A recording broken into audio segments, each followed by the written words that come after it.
Moïté Brunnerson, bonjour. Rana.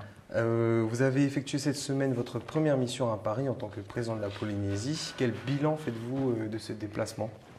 Je dirais un peu fatigué mais content. C'était un vrai marathon.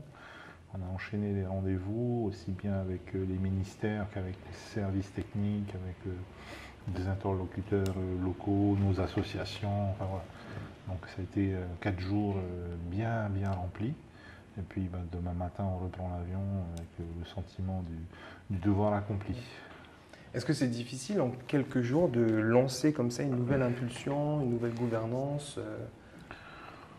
Je pense qu'on avait déjà, dès la formation du gouvernement, avec le choix des ministres, avec l'ordonnancement des portefeuilles, on avait déjà un peu annoncé la couleur.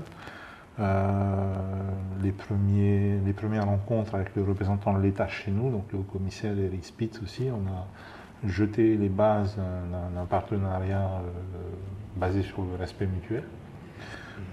Et c'est ce qu'on a voulu continuer ici. Voilà. D'accord. Alors hier après-midi, vous avez rencontré le président de la République, Emmanuel Macron.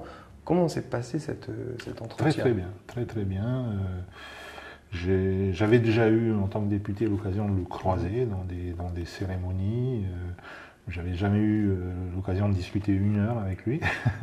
Donc là, et puis bon, pas en tant que président de la Polynésie.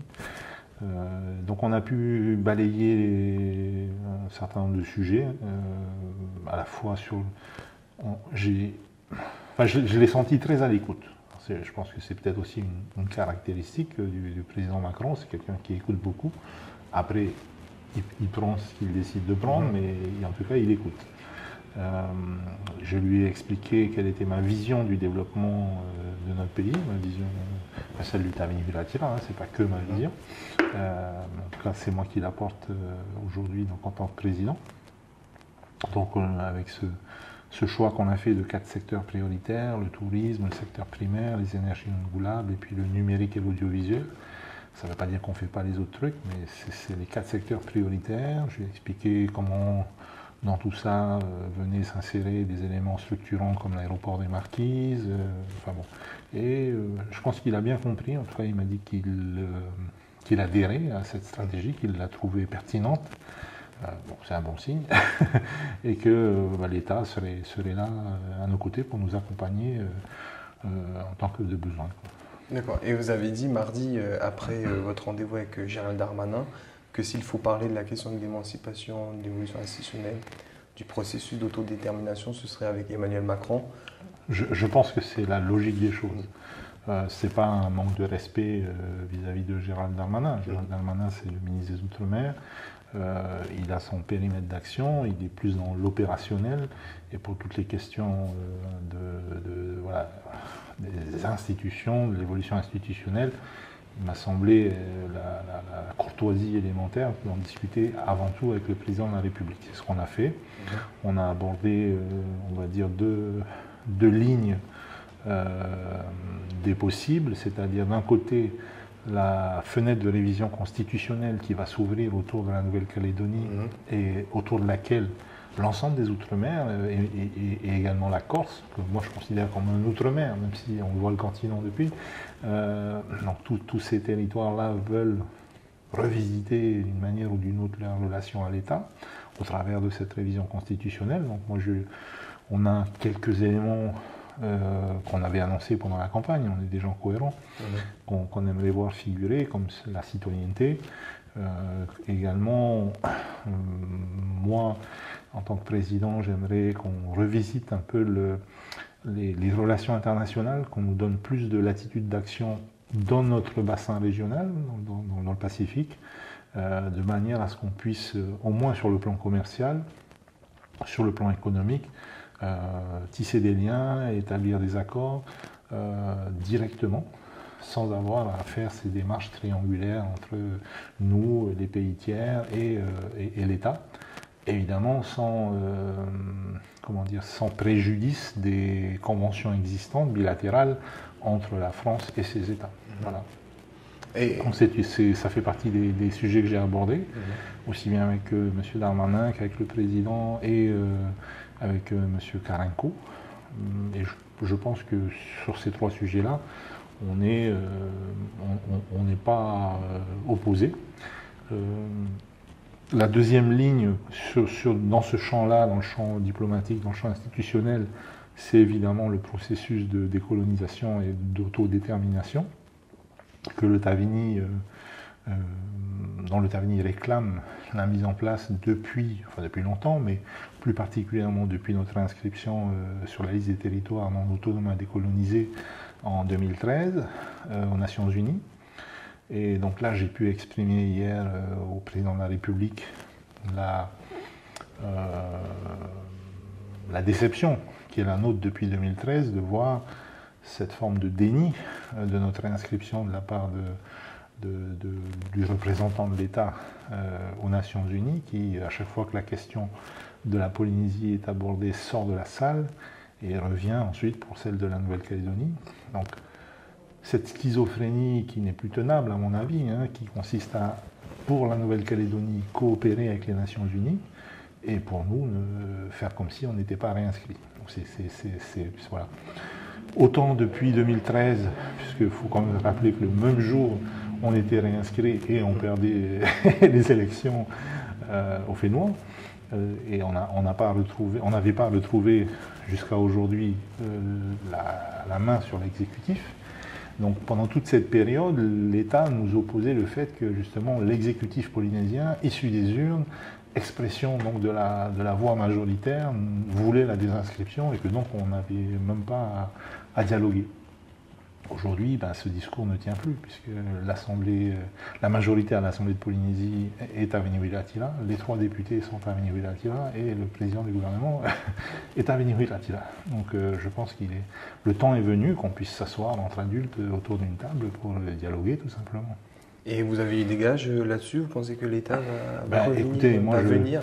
Moi, je pense que la parole de l'État, elle est incarnée au plus haut niveau par le président de la République. Et moi, je suis un homme qui croit beaucoup à l'importance de la parole. Et donc, le président de la République m'a dit qu'il, d'une part, il n'était pas au fait de cette dualité dans le traitement entre la Calédonie et nous, et qu'il allait se pencher sur la question et certainement réviser la position française aux Nations Unies. On le verra très prochainement en octobre lors de la 4e commission, où je me rendrai cette fois-ci en tant que président de la Polynésie et où j'aurai face à moi les pétitionnaires habituels, dans les rangs desquels je me tenais encore l'an dernier. Et on verra bien quelle sera l'attitude, cette fois-ci, du représentant permanent de la France aux Nations Unies. D'accord. Vous avez parlé de la première ligne qui était la révision constitutionnelle pour la Nouvelle-Calédonie. Est-ce que là-dessus, le président de la République ou les interlocuteurs que vous avez pu voir sont favorables, sachant qu'il y a aussi la Guyane qui se positionne il n'y a pas que la Guyane, il y a d'autres outre-mer. Il y en a certains qui, à l'opposé, réclament plus de France. Je prends le cas de Mayotte. Il y a d'autres outre-mer comme la Réunion où la question de l'autonomie est toujours un peu tabou. Ils ne veulent pas toucher à le fameux amendement Virapoulet. Bon, moi j'ai toujours dit, à l'époque où j'étais président de la délégation aux Outre-mer, j'ai toujours dit qu'il n'y avait pas de recette universelle, que les contextes étaient spécifiques et que chaque Outre-mer, c'était aux Outre-mer pris individuellement de définir le type de relation qu'ils veulent avoir avec l'État. Donc ce qui fonctionne pour nous n'est pas forcément la bonne recette pour la Guyane. Voilà, c'est aux Guyanais de réfléchir à leur futur et on peut dérouler ça pour tous les Outre-mer. Mais dans le cas de la Guyane, il y a eu effectivement une concertation, il y a eu une décision unanime au niveau de la CTG, donc d'avancer vers un statut d'autonomie. Je pense que beaucoup de DROM en fait, qui veulent évoluer ont examiné le statut d'autonomie qui est le nôtre, celui de la Calédonie, essayer de voir un peu quels sont les éléments intéressants à retenir dans un cas comme dans l'autre. Et puis, ils font leur proposition. Après, c'est à eux de négocier. Nous, on on est là pour discuter, on peut leur faire des retours d'expérience sur ce que c'est que l'autonomie version Polynésie. Et c'est certainement pas à moi d'aller leur dire ce qu'ils ont à faire. D'accord. Sur la Nouvelle-Calédonie, parce que vous connaissez beaucoup la Nouvelle-Calédonie, vous avez beaucoup de relations avec le FLNKS sur place. Quel est le sentiment que vous avez au lendemain des 3 référendums et sur la sortie de l'accord de Nouméa? Je sais que la question est assez touchy. En général, on s'exprime peu politiquement, mais moi, j'ai pas de... est-ce qu'il y a des leçons, en tout cas, à en tirer sur la fin de l'accord de Nouméa? Alors d'abord, je pense qu'il y a un point qui n'est toujours pas résolu, c'est celui du 3e référendum. Là-dessus, la position du FLNKS, la position du monde kanak n'a pas varié d'un iota. Ils considèrent que ce 3e référendum, il est nul et non avenu. C'est aussi, quelque part, la position des Nations Unies, qui, dans tous les rapports qui ont été faits, ils disent 3e référendum, on ne peut pas considérer qu'il soit probant. Ce qui est, à mon avis, assez facile à comprendre. Maintenant, pour la suite, c'est là que les choses sont, je pense, compliquées, parce que, on va dire, les 2 communautés principales qui existent en Nouvelle-Calédonie Kanaki, elles coexistent plus qu'elles ne cohabitent. Et pourtant, ils sont condamnés, entre guillemets, à vivre ensemble, à vivre sur la même terre. Et aujourd'hui, on ne peut pas dire qu'ils discutent beaucoup entre eux. Chacun discute avec l'État, mais entre eux, ils ne se parlent pas beaucoup en ce moment, donc c'est forcément pas évident. Alors moi, je n'ai pas de leçon à donner aux Calédoniens. On regarde, si on est consulté, on donne notre avis. Mais je pense que si les gens ne discutent pas entre eux, ça va être très très compliqué. Alors je reviens en Polynésie, une question beaucoup plus polynésienne pour le coup. Avec Gérald Darmanin, vous avez évoqué le renouvellement des conventions. Oui. Quelles sont ces conventions et quel serait le calendrier? Alors on a 2 conventions principalement qui arrivent à échéance en fin de cette année, c'est la convention santé. Et puis il y a ce qu'on appelle le CDT, le contrat de développement et de transformation, qui concerne beaucoup les communes. Sur ces 2 contrats-là, nous avons l'assurance qu'ils seront renouvelés à minima avec les mêmes enveloppes. On va négocier sur éventuellement une actualisation des enveloppes. On va réévaluer les besoins, mais à minima, on aura la même chose que dans les contrats précédents. Les éléments de gouvernance, c'est-à-dire que le pilotage, que le choix des projets soit fait principalement en Polynésie, évidemment en discussion entre le représentant de l'État, donc le haut-commissaire chez nous et nous. Ça aussi, ça ne bouge pas. Donc on ne voulait pas de retour en arrière avec les triangulaires qui passent par Paris et qui ralentissent les processus. Donc ça aussi, c'est acquis. J'étais en réunion technique cet après-midi avec la DGOM, avec différents services au ministère des Outre-mer. Donc on a balayé ces sujets-là. On commence à rentrer dans le dur. On va mettre en place des échanges bientôt entre nos équipes, donc dans les différents ministères concernés, et les équipes ici à Paris. On a certains éléments par rapport aux travaux qui avaient été entamés par l'équipe précédente. On ne jette pas tout avec l'eau du bain. Donc tout ça est en train de se dérouler normalement, sereinement.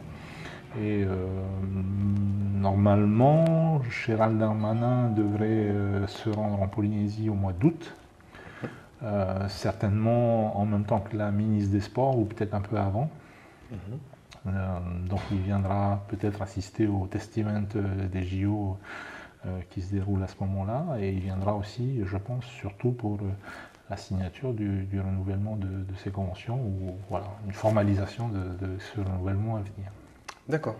Alors, votre déplacement ici à Paris a été aussi beaucoup porté sur les Jeux Olympiques. Oui. Je rappelle qu'il y a eu des fortes intempéries Oui. à la presqu'île qui ont provoqué beaucoup de dégâts à Teahupo'o et qui ont été un peu révélatrices des retards et des inquiétudes, surtout de la population locale. Est-ce que vous revenez en Polynésie avec des éléments pour rassurer un peu la population? Oui, alors d'abord sur les intempéries elles-mêmes, je dirais qu'il y a eu forcément un amalgame qui a été fait sous l'émotion, on va dire, dans l'émotion, entre ce qui s'est produit et les travaux qui étaient plus ou moins liés à la préparation des Jeux Olympiques. Maintenant, la réparation est en cours, donc que ce soit l'OPH ou la DSFE, on fait des recensements, les mécanismes sont en train de se mettre en place. Il y a eu également un élan de solidarité de la part du comité des Jeux Olympiques qui est conscient qu'il doit évidemment aider cette population qui est celle qui va accueillir les Jeux. Il y a un travail je pense, de pédagogie à faire. Mais moi, ce qui me satisfait, parce que je suis venu avec des questions tout de même. Quand ma ministre des Sports, il y a quelques temps, a créé un peu l'émoi à Paris en disant écoutez, si on n'a pas les bonnes réponses à nos questions, peut-être qu'on va renoncer à organiser les Jeux. Elle ne l'a pas fait juste sur le ton de la boutade. On avait de réelles interrogations. Évidemment, on héritait du dossier, on le découvrait. En même temps, au même moment, il y a eu ces incidents météo. Donc on était parti un peu avec beaucoup d'interrogations qu'on a pu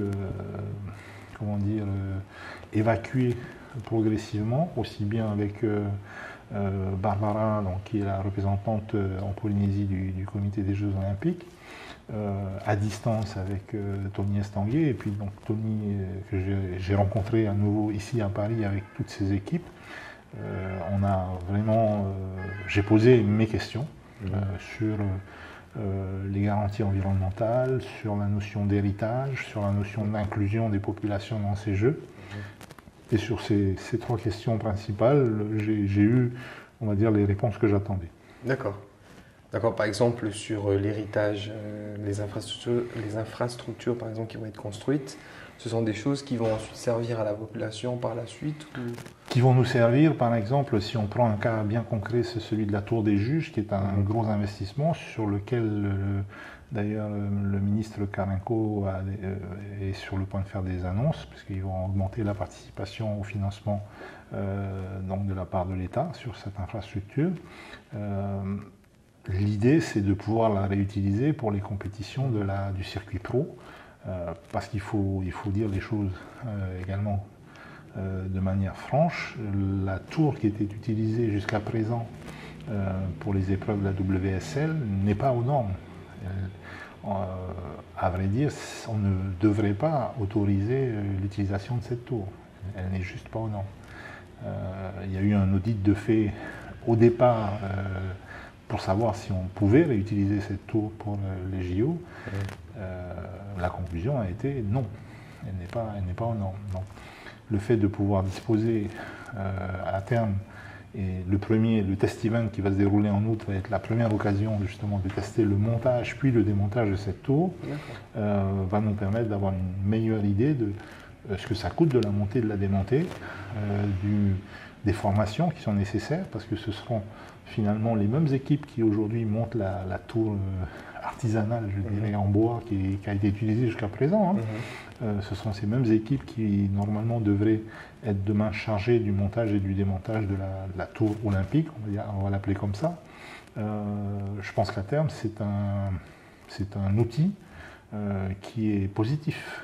Maintenant, la question sur cette tour, ça va être, elle se porte plus sur les ancrages qui, eux, vont rester à demeure. Et bon, on ne pourra pas faire ces ancrages sans casser quelques coraux, sans les déplacer. C'est là-dessus qu'il faut qu'on soit vraiment attentif à faire le moins de dégâts possible, sachant que cet investissement, une fois qu'il est fait, voilà, le but c'est justement de ne plus avoir d'impact sur les coraux, sur l'environnement, une fois que ces ancrages sont posés. D'accord. Sur l'hébergement, il était question de réhabiliter un hôtel sur les hauteurs de... Donc ça, c'est évacué. La solution pour l'hébergement des athlètes, ce sera le paquebot Aranui. D'accord. Donc là, on a un collectif budgétaire qu'on doit mettre en œuvre d'ici la mi-juillet, justement pour mettre les budgets en face des engagements, ce qui n'a pas été fait jusqu'à présent. Donc on a quelques centaines de millions à inscrire dans ce collectif budgétaire pour l'ensemble des engagements auxquels le pays est tenu. D'accord. Et vous avez beaucoup aussi parlé d'acceptabilité sociale. Oui. Or, il y a eu beaucoup de critiques sur les prix des billets pour assister aux épreuves. Oui. On a du mal à imaginer que la population locale, les Polynésiens qui ont l'habitude d'aller aux épreuves de surf en prenant un bateau très facilement, ne puissent pas accéder lors des épreuves de surf des JO au spot, au plan d'eau. Est-ce que vous avez pu en parler de ça avec Bien sûr que j'en ai parlé. C'est pour nous un élément important. Alors évidemment, c'est les Jeux Olympiques, évidemment il y a un cahier des charges, il y a des normes de sécurité à respecter. Mais moi j'ai expliqué très clairement à Tony Estanguet, à la ministre des Sports, que ce n'était juste pas envisageable qu'il n'y ait personne d'autre que les organisateurs et les compétiteurs sur le plan d'eau. Évidemment, il y a une distance minimum à respecter, il y a certainement un périmètre qu'on doit établir, mais sur le principe, je pense qu'on aura des Polynésiens sur le plan d'eau dans un périmètre qui reste à définir, peut-être sur des embarcations qui seront accréditées, pour pas que, voilà, bon, ce ne sera pas non plus à la bonne franquette, tout le monde qui vient avec son jet ski, sa pirogue, son paddle, ça risque de ne pas être possible, mais en revanche, si on a un ensemble d'embarcations accréditées qui peuvent être dans cette zone-là, avec à bord moi j'ai envie de mettre sur ces bateaux qui seront près de la vague, j'ai envie de mettre nos enfants défavorisés, j'ai envie de mettre des personnes en situation de handicap. Voilà, on ne va pas pouvoir mettre tout le monde, donc il va falloir établir des critères. On verra avec le COJO, on verra avec nos services sociaux, enfin on va essayer de faire quelque chose qui permette aux Polynésiens d'être près de la vague. Évidemment les autres pourront toujours suivre sur toutes les fan zones, parce qu'il y en a plusieurs, sur ces fameux écrans géants. C'est évidemment pas l'idéal, mais on ne peut pas faire non plus autrement. Et je crois qu'il y a un élément fort qu'il faut rappeler, c'est que chez nous, il n'y aura pas de billetterie. Il n'y a pas de billets à acheter. D'accord. Ouais. Okay. C'est un élément qui pour nous était essentiel. D'accord, mais je l'apprends, je ne savais pas. Et alors j'ai une dernière question. Demain, votre suppléante va officiellement siéger à l'Assemblée nationale. Quels sont les dossiers que vous allez lui laisser? Oui. Et puis surtout, vous avez été le premier député du Pacifique à être élu président de la délégation aux Outre-mer. Qu'en est-il de cette délégation?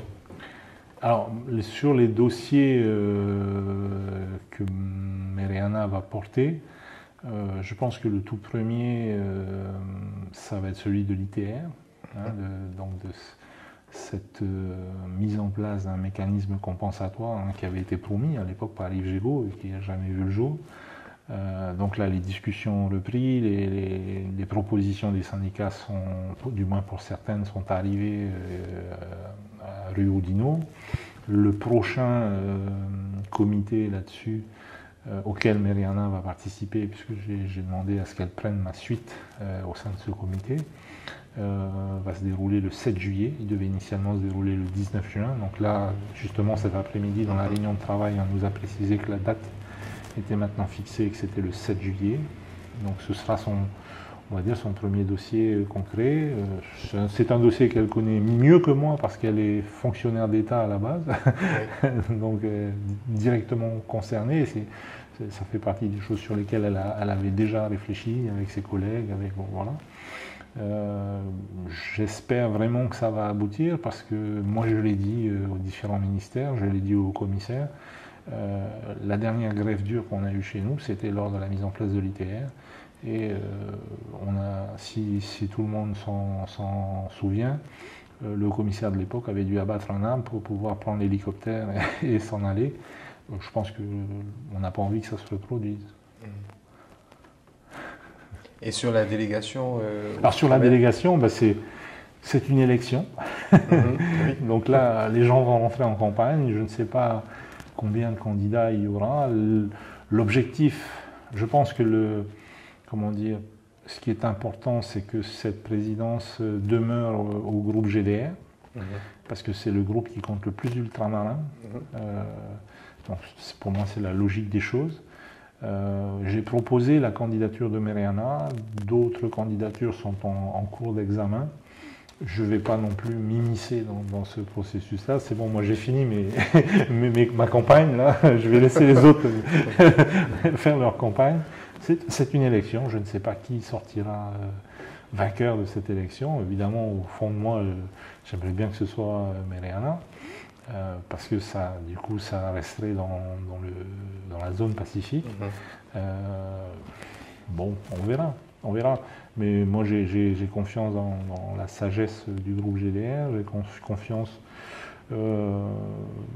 J'espère, en tout cas, je forme le vœu que, quel que soit le ou la présidente qui va me succéder, qu'il ou elle essaye de poursuivre ce que j'ai commencé, à savoir faire de cette délégation, ne surtout pas faire de cette délégation un outil partisan, essayer de toujours embrasser les problématiques de l'ensemble des Outre-mer, ne pas en faire un entre-soi entre ultramarins, parce qu'un des objectifs de cette délégation, c'est de sensibiliser toute la représentation nationale sur les problématiques Outre-mer.